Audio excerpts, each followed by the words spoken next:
Okay, good afternoon students. क्या आप लोग की स्क्रीन शेयर हो रहा है? Yes sir. Yes sir. कल मैं ये सब बता चुका था। ये computation of total income tax liabilities के बारे में, इनकम फ्रॉम सैलरी का इंपॉर्टेंट रूल्स बता चुका था। इसमें सैलरी का कैलकुलेशन कैसा होता है ये देख लेते हैं एक बार।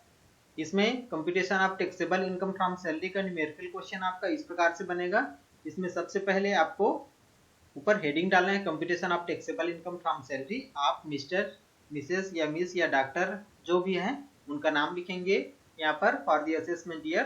कौन सा असेसमेंट ईयर है हमारा? 2020-21। सबसे पहले एक क्रम से हम इसको लिखने का नियम ये है कि क्रम से हम इस कारण लिखते हैं ताकि जो है हमको समझने में आसान हो। और कई चीजें हम क्या करते हैं, क्रम से लिखने के कारण कैलकुलेशन क्या हो जाता है, इसमें आसान हो जाता है। इसलिए हम इसको क्या करते हैं, क्रम से लिखते हैं। जैसे इसमें क्रम से लिखें, सबसे पहला basic salary, then bonus, commission, advance या arrear salary, salary due in lieu of notice, dearness allowance, city compensatory allowance, all taxable allowances, all taxable perquisites, then contribution of employers in recognized provident fund excess over 12% of salary।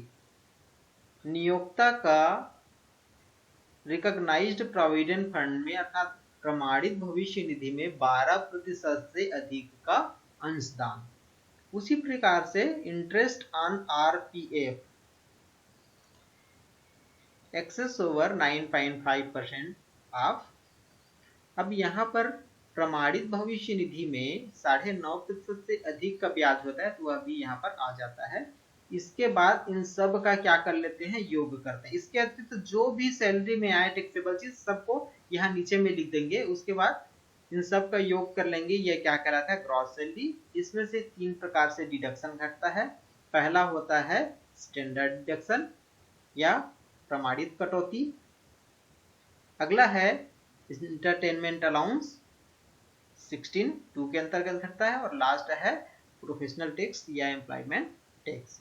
इन तीनों का योग करके घटा दिया जाता है gross salary में से। इनका अंतर क्या कहलाता है, टैक्सेबल सैलरी कहलाता है।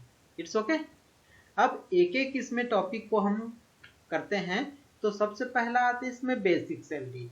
बेसिक सैलरी में आपका बहुत सारे टाइप का जो है बेसिक सैलरी दे सकता है। जैसे पे स्केल के रूप में दे सकता है।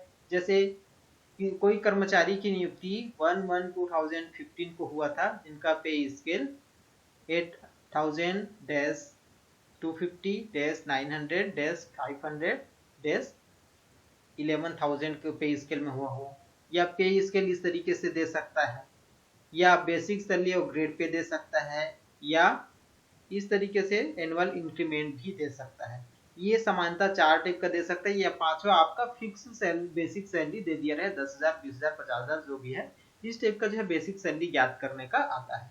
तो कल मैं बताया था बेसिक सैलरी याद करने के लिए आपको क्या करना है। जैसे आपको इस तरीके से आपको पे स्केल के रूप में दिया रहे, तो पे स्केल के रूप में दिया रहे तो आपको याद करने के लिए क्या करना पड़ेगा। जैसे मैं बताया था कि किसी कर्मचारी की नियुक्ति अगर 1/1/2015 को हुआ है तो उसका हमें पे स्केल याद करना है। पे स्केल यहाँ पर दिया गया है 8,000 डेज, 250 डेज, 900 डेज, 500 देन 11,000। इस तरीके से पे स्केल मतलब उनकी स्टार्टिंग सैलरी कितनी रहेगी, 8,000 रहेगी। उसमें हर साल जो है 250 रुपए जो है इंक्रीमेंट जुड़ेगा। और कब तक इंक्रीमेंट जुड़ेगा, जब तक के यह जो है 9,000 रुपए ना हो जाए। और 9,000 जैसे होता है इंक्रीमेंट जो 250 था कितना जुड़ेगा, 500 जुड़ेगा। कब तक के, 11,000 तक। अब यहाँ पर मान लो जाए हमको सैलरी कब से कब तक के चाहिए, 1 अप्रैल 2019 से लेकर 31 मार्च 2020 तक के हमको चाहिए। तो 1/1/2015 को कितना था इनका, 8,000 था। 1/1/2016 को कितना हो जाएगा, 8,250। 1/1/2017 को कितना हो जाएगा, 8,500। 1/1/2018 को कितना हो जाएगा, 250 जोड़ते जाएंगे 8,750। देन 1/1/2019 को कितना हो जाएगा इनका 9,000।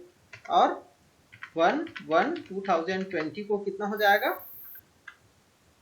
9000, यहाँ पर देखो 9000 जैसे आता है उसके बाद कितना इंक्रीमेंट होता है 500 का, तो 9500 हो जाएगा। अब हमें इनका सैलरी कब से कब तक के चाहिए? इनका हमें सैलरी चाहिए 1 अप्रैल 2019 से लेकर 31 मार्च 2020 तक के। तो 1 अप्रैल 2019 से लेकर 31 मार्च 20 तक के चाहिए।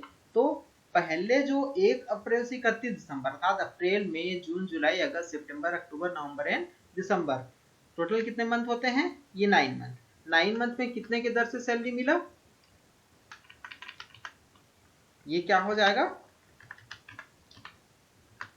अप्रैल 19 से लेकर के कहां तक के? दिसंबर 19 तक के टोटल कितना सैलरी मिल रहा है? 9000, 9 महीने का, तो कितना हो जाएगा ये? 90,000 रुपए। और उसी तरीके से आपका जनवरी 2020 से मार्च 2020 तक के इनका सैलरी कितना हो जाएगा? इनका सैलरी हो जाएगा 9500 इंटू 3 मंथ। तो कितना हो जाएगा 3 मंथ की सैलरी? तो 9500 इंटू 3 मंथ कर देंगे, तो टोटल कितना हो जाएगा? 28,500। 28,500। क्लियर? अब सर अप्रैल टू दिसंबर वाला 81,000 हुआ। 9 या 27, एक 28,500 ही तो होगा ना? नहीं सर, ऊपर वाला। हाँ सॉरी, ये 81,000 हो जाएगा ना। ठीक, अब इन दोनों का टोटल कर लेंगे। इन दोनों का टोटल कितना आ जाएगा? तो दोनों का टोटल हो जाएगा 5, 8 और 2 10, 9,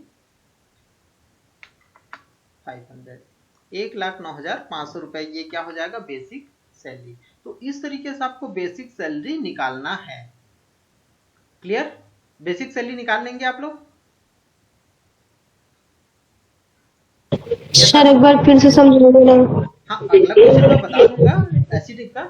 हमें क्या करना, जैसे इस तरीके से हमको क्वेश्चन दिया रहे कि कोई कर्मचारी की नियुक्ति 1 जनवरी 2015 को हुआ है और उनको पे स्केल 8,250, 9,500 और 11,000 के पे स्केल या वेतनमान से वेतन दिया जाता है, तो इनका हमको बेसिक सैलरी निकालना है। कब का बेसिक सैलरी निकालना है?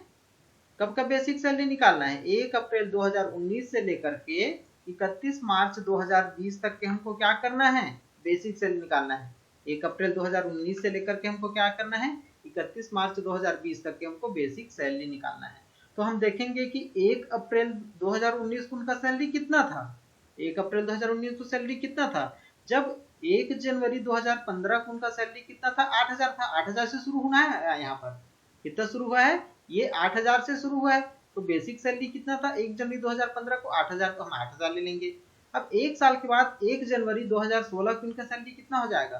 तो 250 का इनको क्या मिलता है? हर साल इंक्रीमेंट मिलता है। यहाँ पर 250 इसमें जुड़ जाएगा, तो 8,250 हो जाएगा। देन 1 साल के बाद फिर 1/1/17 को 250 फिर जोड़ देंगे इसमें 8,250 में, तो ये 8,500 हो जाएगा। 1/1/18 को 8,750 और 1/1/2019 को कितना हो जाएगा?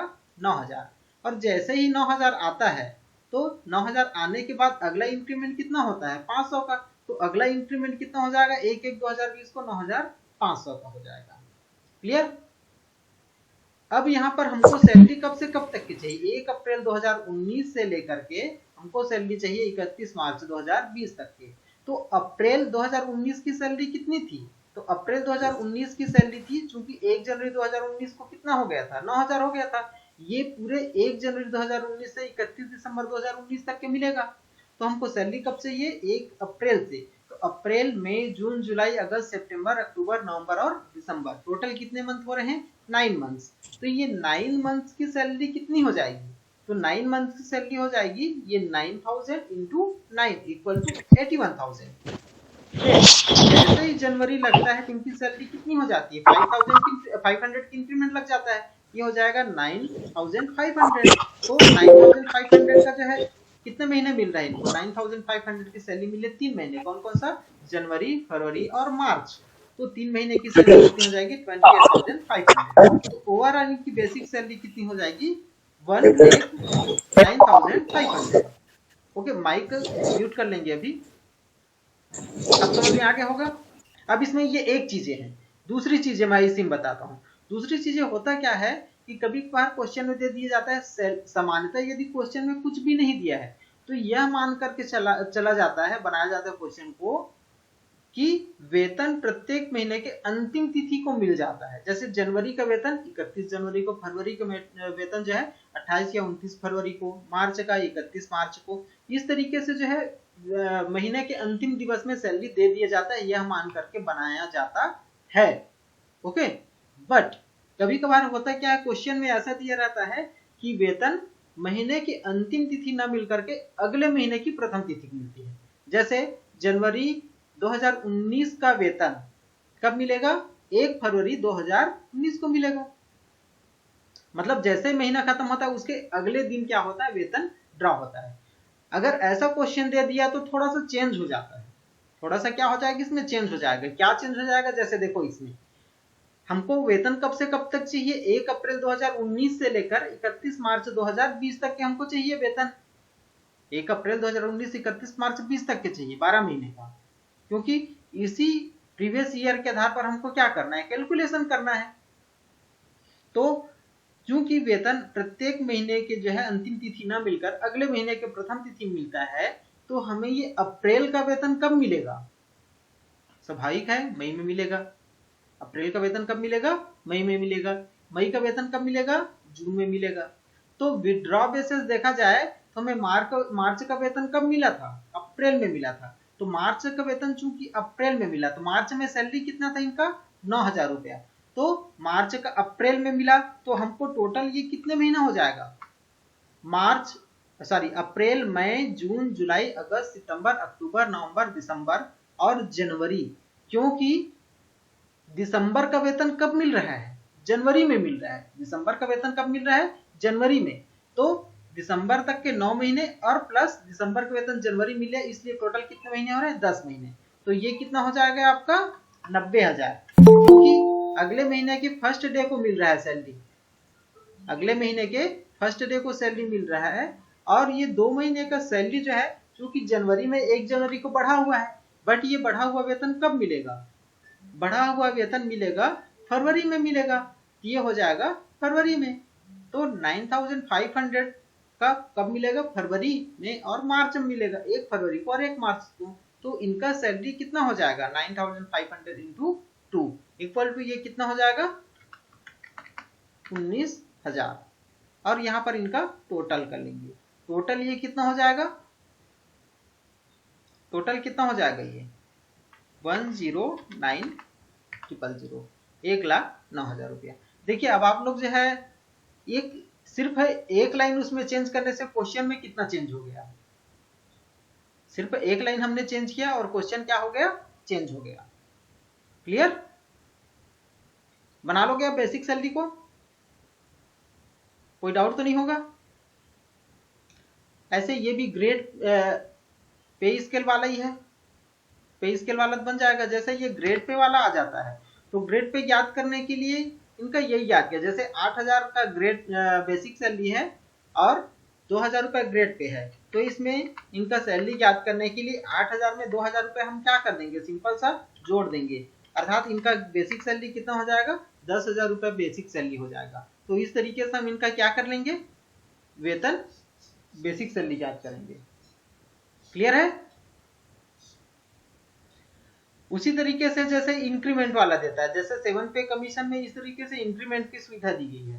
तो इनका बेसिक सैलरी याद करना है तो जैसे 20,000 की बेसिक सैलरी है, इसमें हर साल जो है क्या होता है 3% का इंक्रीमेंट होता है। तो ये 3% की समानता, ऐसे क्वेश्चन नहीं देगा इतना घुमावदार आप लोग को, बट जानकारी रहना चाहिए, मेरा ये कहने का आशा है। जैसे 1/1/2014 को कितना है सैलरी 20,000 रुपए है बेसिक सैलरी। तो 1/1/2015 को इनकी सैलरी कितनी हो जाएगी, 1/1/2015 को इनकी सैलरी हो जाएगी 20,000 इंटू 3%। तो 20,000 इंटू 3%, तो 20,000 20,000 प्लस 20,000 का 3%, 20,000 का 3% हो जाएगा। तो 20,000 इंटू 3% इक्वल टू इनकी सैलरी कितनी हो जाएगी? इनकी सैलरी हो जाएगी 20 या 60, अर्थात 20,600 क्या हो जाएगी? इनकी सैलरी हो जाएगी 1/1/2015 को। उसी तरीके से अगली सैलरी कब मिलेगी? 1/1/2016 को मिलेगा। तो 1/1/2016 को इनकी सैलरी कितनी हो जाएगी? 20,600 प्लस 20,600 का 3%, अर्थात इनकी सैलरी कितनी हो जाएगी? तो 20,600 का हम 3% निकाल देंगे।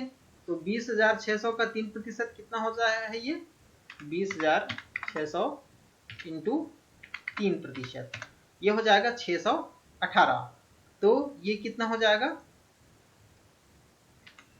21,218। ये इनकी क्या हो जाएगी? Basic salary. बट इसको जो है राउंड फिगर में लिखते हैं, 100 के राउंड फिगर में। तो जो 18 है ये चूंकि क्या है 50 से कम है, अतः इनकी सैलरी कितनी हो जाएगी? 20,200। 50 या उससे अधिक है तो इसको आगे बढ़ा देंगे, और उससे कम है तो कम रखेंगे। तो 21,200 इनकी क्या हो जाएगी? बेसिक सैलरी हो जाएगी। ये उल्लेख जो है 7 पे कमीशन में दिया गया है। तो खुदा ना खास्ता कहीं एक आध क्वेश्चन आ गया तो उस समय आप लोग को इसमें कोई कंफ्यूजन ना हो। इसका डिटेल हम लोग क्वेश्चन बनाएंगे उस समय और पढ़ेंगे। तो ओवरऑल आपने बेसिक सैलरी निकालना सीख गया? निकाल लेंगे बेसिक सैलरी। सर ये राउंड ऑफ जो करते हैं वो 50 से करते हैं कि 10 से करते हैं? नहीं, पहले ये 6 पे कमीशन में ना 10 में था, अब 7 पे कमीशन जब चालू हो गया है तो उसमें जो है इसको 100 के उसमें राउंड फिगर करते हैं। अच्छा, बेसिक सैलरी के बारे में सर बता ये रहा हूँ ना मैं, वहां पर टोटल इनकम का राउंड फिगर की बात नहीं कर रहा हूँ। टोटल इनकम का राउंड फिगर 10 में ही किया जाता है। ये अलग चीजें है और वो अलग चीजें हैं। ओके, ये जो पे स्केल है इसको मंथली मानना है हमेशा? हाँ, टोटल इनकम को 10 के उसमें राउंड फिगर किया जाता है। बट यहाँ पर यदि आपको दिया रहेगा 7 पे कमीशन के आधार पर, उसको 100 के आधार पर क्या करना है? राउंड फिगर करना है। मान के चलो ऐसा क्वेश्चन नहीं आएगा, बट आ गया तो आपको इस तरीके से बनाना है ना? ठीक है सर, ये जो पे स्केल है वो हमेशा मंथली माना जाएगा? पे स्केल ईयरली बेस रहता है। जैसे यहाँ पर 1/1/2016 है, हो सकता है एक साथ 2014 नहीं, ये जो यहाँ पे 10,000 दिया है तो वो मंथली मारे उसको कि ईयरली माने, ये बोल रहा हूँ। क्वेश्चन में दिया रहेगा, ये समानता पे स्केल दिया रहता है ना, तो ये मंथली बेस में दिया रहता है। वही पूछ रहा हूँ सर। हाँ, ये पे स्केल दिया है तो ये मंथली बेस में दिया रहता है। यदि क्वेश्चन स्पष्ट दिया है तो ईयरली है तो ईयरली मानना है आपको। जैसा आपको क्वेश्चन निर्देश दिया रहे, कुछ नहीं दिया रहेगा तो ये मंथली दिया रहता है। ओके,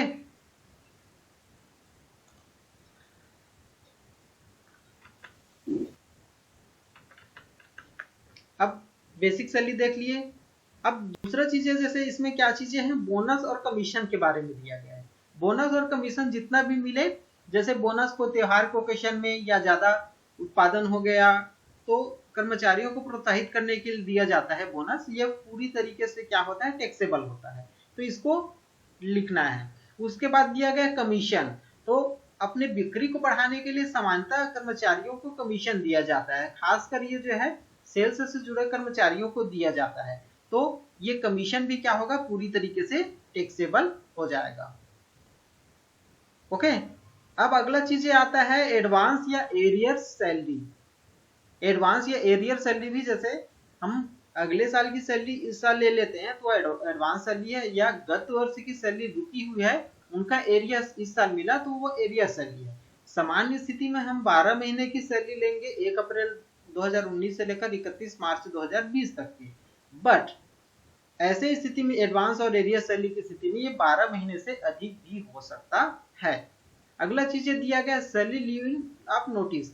तो समानता क्या होता है? जब किसी कर्मचारी की छटनी होती है तो 3 महीने का सैलरी दे करके और 3 महीने पहले नोटिस देकर उनको नौकरी से निकाल दिया जाता है।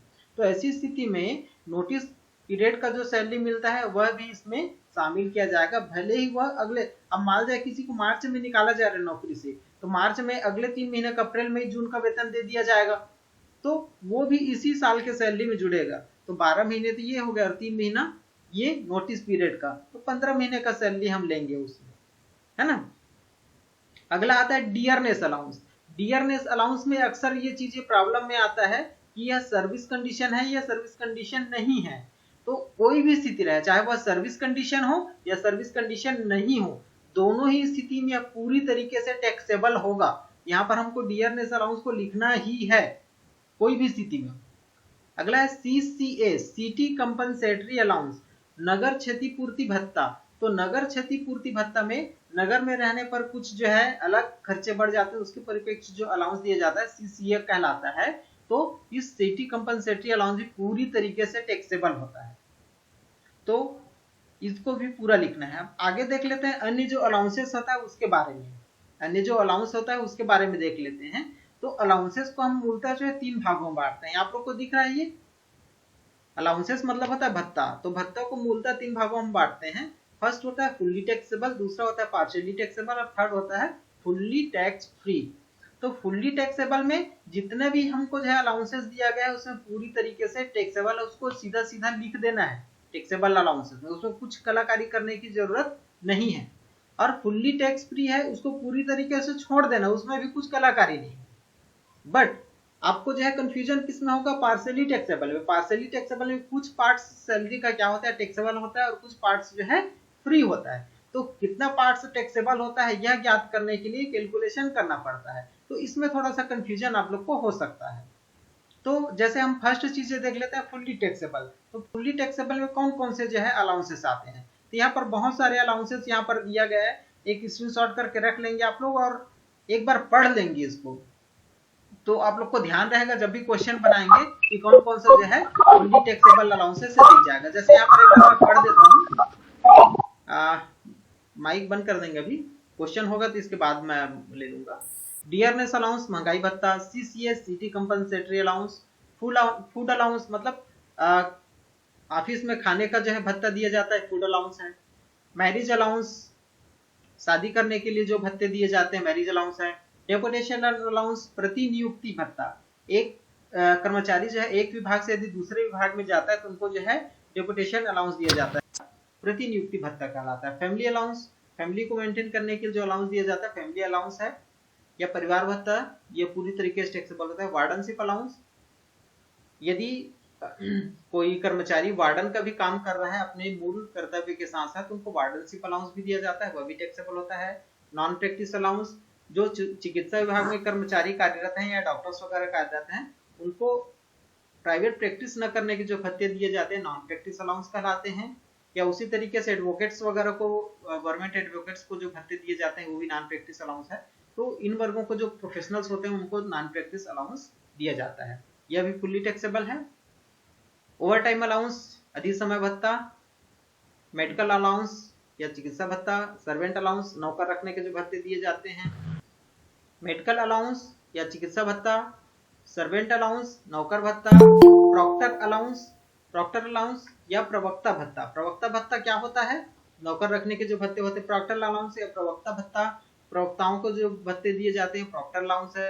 वाटर एंड इलेक्ट्रिसिटी अलाउंस, यहाँ पर एक चीज ध्यान रखना, वाटर एंड इलेक्ट्रिसिटी फैसिलिटीज भी होता है, फ्री वाटर एंड इलेक्ट्रिसिटी, ये एक चीज है। और दूसरा होता है वाटर एंड इलेक्ट्रिसिटी अलाउंस होता है, ये दोनों अलग अलग चीजें हैं। तो अलाउंस दिया रहेगा उसको जो है क्या करना है आपको, फुल्ली टैक्सेबल करना है। यदि हमें वाटर एंड इलेक्ट्रिसिटी अलाउंस दिया गया है तो यह तो क्या है, फुल्ली टैक्सेबल है। बट वाटर एंड इलेक्ट्रिसिटी का फैसिलिटी दिया गया है, ये जो है हम परक्यूजिट्स में पढ़ेंगे, वह क्या है, टैक्सेबल है, टैक्स फ्री है, कैसे वैल्यूएशन करते हैं, ये चीजें वहां पर हम इसका कैलकुलेशन करेंगे। डॉग अलाउंस, कुत्ता रखने का भत्ता। नाइट अलाउंस, अक्सर किसी कर्मचारियों का नाइट में अलाउंस होता है, नाइट में काम कर कर्मचारियों को अलग भत्ते दिए जाते हैं, वो आ जाएगा इसमें। रूरल अलाउंस, ग्रामीण क्षेत्रों में कार्य करने का भत्ता। और इसके अतिरिक्त बहुत सारे भत्ते हैं जैसे शिफ्ट अलाउंस, अलग अलग शिफ्ट में काम करने का जो अलाउंस दिया जाता है, खासकर नाइट में या डे में, दोपहर में अलग अलग शिफ्ट का अलाउंस होता है, वो आ जाएंगे। एरिया भत्ता, cloth allowance, project allowance, leave allowance, special qualification allowance, health allowance, कई क्षेत्रों में अपने हेल्थ को मेंटेन करने के लिए जो अलाउंसेस दिए जाते हैं। चिल्ड्रन है तो चाइल्ड अलाउंस दिए जाते हैं। यहाँ पर चाइल्ड अलाउंस में जो है अलग अलग चीजें है ना, चाइल्ड एजुकेशन अलाउंस अलग होता है और चाइल्ड अलाउंस अलग होता है। ओके, तो इसको आप लोग नोट कर लिया, स्क्रीनशॉट ले लिए। ये फुल्ली टैक्सेबल है। Yes sir. अगला है पार्सली टैक्सेबल। अगला है क्या है?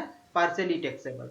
पार्सली टैक्सेबल में मूलतः अलाउंसेस को हम 3 भागों में बांटते हैं, HRA, इंटरटेनमेंट अलाउंस और स्पेशल अलाउंस। HRA मतलब house rent allowance, entertainment allowance और विशेष भत्ते, मकान किराया भत्ता, मनोरंजन भत्ता और विशेष भत्ते। तो ये तीनों ही प्रकार के भत्ते होते हैं, यह पार्सली टैक्सेबल होते हैं, अर्थात कुछ हिस्से क्या होते हैं इसमें से टैक्स फ्री होते हैं और कुछ जो है टैक्सेबल होते हैं। इसका डिटेल में देख लेते हैं हम लोग। जैसे पहले देख लेते हैं HRA, बहुत ही इंपॉर्टेंट है ये। पार्सली टैक्सेबल से क्वेश्चन में आपके हिस्से आते ही हैं, इसको बहुत अच्छे से आप लोग समझना ना। जैसे फर्स्ट चीज दिया गया house rent allowance. House rent allowance में कितना हिस्सा जो है टैक्सेबल होता है और कितना हिस्सा टैक्स फ्री होता है, तो इसको देख लेते हैं। हाउस रेंट अलाउंस में कितना हिस्सा टैक्स फ्री होगा, हाउस रेंट अलाउंस में कितना हिस्सा टैक्स फ्री होगा, इसको देख लेते हैं। तो इसमें फर्स्ट चीजें हैं एक्चुअल रिसीव्ड अलाउंसेस, वास्तव में प्राप्त भत्ते। दूसरा है house rent paid excess over 10% of salary. First चीजें आप लोग नोट कर लेंगे, actual received house rent allowances. दूसरा है house rent paid excess over 10% of salary, मतलब रेंट पेड में वेतन का 10% घटा देंगे। नेक्स्ट चीजें हैं सैलरी का 40% या 50%। इन तीनों में से जो सबसे कम हो वह क्या हो जाएगा, टैक्स फ्री हो जाएगा और बाकी जो है क्या हो जाएगा, टैक्सेबल हो जाएगा। अब यहाँ पर आप लोग देखेंगे वेतन का मैंने 40% और 50% लिया है ऑप्शन नंबर 3 में। बहुत इंपॉर्टेंट है, इसको नोट कर लो ना आप लोग। यहाँ पर मैंने वेतन का 40% या 50% लिया है। तो जो महानगर है, 4 महानगर दिल्ली, मुंबई, कोलकाता और चेन्नई, यहाँ पर यदि कर्मचारी कार्यरत है तो वहां पर वेतन का 50% लेना है, और अन्य नगरों में है या अन्य स्थानों में, चाहे गांव में ही क्यों ना हो, तो वेतन का 40% हमें लेना है। ओके, तो हमें इन तीनों में जो सबसे कम होगा, इन तीनों में जो सबसे कम होगा वह क्या हो जाएगा, पूरी तरीके से टैक्स फ्री हो जाएगा और बाकी अमाउंट क्या हो जाएगा, टैक्सेबल हो जाएगा। अब इसमें जो है मीनिंग ऑफ सैलरी क्या है, यहाँ पर मैंने 2 जगह सैलरी का प्रयोग किया है। यहाँ पर 10% ऑफ सैलरी और यहाँ पर 40 या 50% ऑफ सैलरी, 2 जगह मैंने सैलरी का यूज किया है। तो यहाँ पर मीनिंग ऑफ सैलरी क्या हो जाएगा, यहाँ पर सैलरी में शामिल करना है बेसिक सैलरी को, डियरनेस अलाउंस को, यदि वह सेवा शर्तों के अधीन हो, सर्विस कंडीशन हो, तभी डीए को शामिल करना है, अदरवाइज नहीं करना है।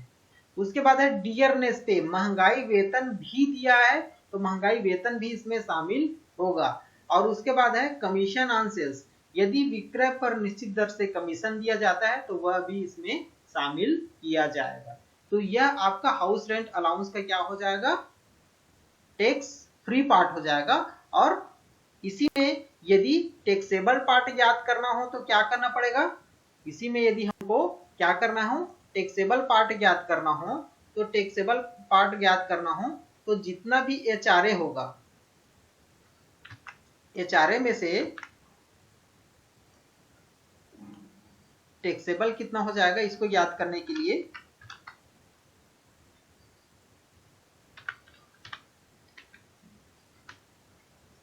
टैक्सेबल HRA हमें ज्ञात करना है। तो टैक्सेबल HRA इक्वल टू हो जाएगा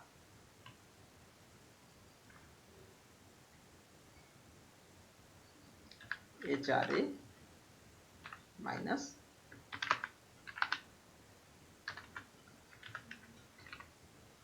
टैक्स फ्री HRA।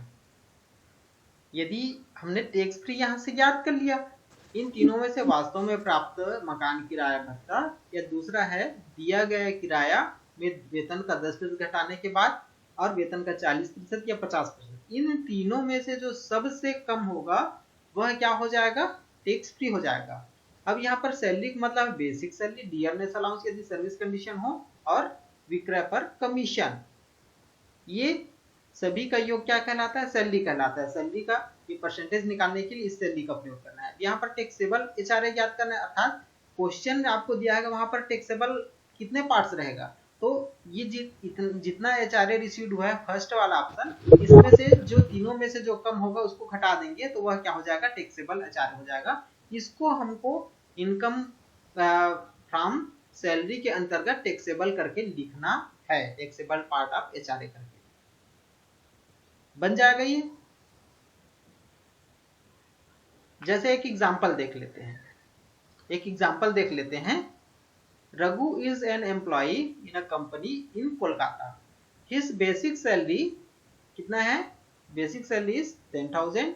दिया गया एचआर सर्विस कंडीशन में 4,000, बोनस 4,000, कमीशन 2% ऑफ सेल्स दिया गया है 15 lakh, annual HRA per month 1,000 and he paid rent. कितना दिया गया है? रेंट हर महीने वो कितना पे करता है? 2,000 रुपए रेंट पे करता है। तो अब यहाँ पर इनका टैक्सेबल एचआरए ज्ञात करना है या टैक्स फ्री एचआरए ज्ञात करना है, तो क्या हो जाएगा? तो फर्स्ट जो है एक्चुअल रिसीव्ड अलाउंस, तो वास्तव में प्राप्त मकान किराया भत्ता कितना है? तो यहाँ पर हम देख रहे हैं एचआरए कितना मिल रहा है? 1,000 रुपया पीएम पर मंथ। तो 1,000 रुपया पर मंथ मिल रहा है, तो 12 महीने का कितना हो जाएगा? ये 12,000 रुपया। कोई डाउट है यहाँ पर? फर्स्ट ऑप्शन कितना हो जाएगा? चूंकि एचआरए कितना मिल रहा है? 1,000 रुपया। यहाँ पर रघु एक कर्मचारी है, कहाँ? कोलकाता में। उसकी बेसिक सैलरी 10,000 रुपया प्रति माह, डियरनेस अलाउंस सेवा शर्तों का दिन 4,000 रुपया, बोनस 4,000 रुपया, कमीशन 2% विक्रय पर। यहाँ पर विक्रय दिया गया 15 लाख रुपया वार्षिक। एचआरए रिसीव्ड मकान किराया भत्ता प्राप्त कितना है? 1,000 रुपये प्रति महीने, और वह मकान किराया कितना पेड करता है? 2,000 रुपये प्रति महीने पे करता है। अब इनको हमें क्या याद करना है? टैक्स फ्री अलाउंसेस याद करना है। तो टैक्स फ्री अलाउंसेस का मैं 3 ऑप्शन बताया था, एक्चुअल रिसीव्ड और एचआरए। तो वास्तव में प्राप्त मकान किराया भत्ता कितना है? तो 1,000 रुपये पर मंथ है, तो 1,000 तो 12 महीने का 12,000। उसी तरीके से दूसरा ऑप्शन बताया था rent paid minus 10% of salary. Rent कितना पे कर रहे हैं? तो रेंट पे कर रहे हैं यहाँ पर ही पेड रेंट 2,000 पर मंथ, तो 2,000 रुपये पर महीने पे करता है। 2,000 रुपया इंटू 12 महीने का, तो 12 महीने को जाएगा 24,000 माइनस 10% ऑफ सैलरी। तो सैलरी का 10% कितना आ जाएगा? तो हमें सैलरी निकालना पड़ेगा। तो सैलरी में 4 चीजें बताया था, बेसिक सैलरी, डियरनेस अलाउंस यदि सेवा शर्त का दिन हो, डियरनेस पे, और कमीशन ऑन सेल्स। तो यहाँ पर आपको बेसिक सैलरी दे रहा है कितना? 10,000। ये कितना हो जाएगा आपका?